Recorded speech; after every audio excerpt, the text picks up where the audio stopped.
ครับพูดถึงสุราษฎร์ธานีเมื่อวันที่ 30 ค่ะมีพายุงวงช้างในเขตเทศบาลนครสุราษฎร์ธานีนะคะ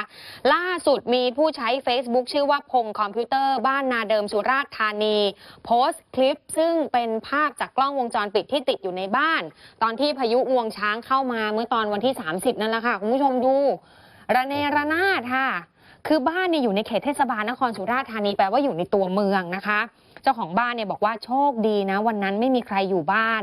แต่ตอนที่อยู่นอกบ้านเนี่ยเปิดกล้องวงจรปิดดูกับโทรศัพท์มือถือคือเดี๋ยวนี้มันลิงก์กันได้กับมือถือนะคะก็เลยกดดูตกใจมากเห็นบ้านพังลงมาแบบนั้นก็เลยรีบกลับบ้านค่ะสรุปแล้วตรงนั้นนะเห็นว่า6หมู่บ้านเมื่อวันที่30 ธันวาตอนพายุมา339หลังส่วนใหญ่คือหลังคาเปิดต้นไม้ล้มทับเห็นว่ามีโรงเรียน2แห่งโรงพยาบาลอีก1แห่งเสียหายนะคะมีเป็น100หลังที่ไม่สามารถเข้าพักอาศัยได้เพราะว่าหลังคาพังทั้งหมดเลยเดี๋ยวหลังปีใหม่คงได้ซ่อมกันเนี่ยค่ะใช่ครับเจ้าหน้าที่บอกแล้วนะฮะว่าซ่อมได้ไปเบิกได้เลยนะครับแต่ว่า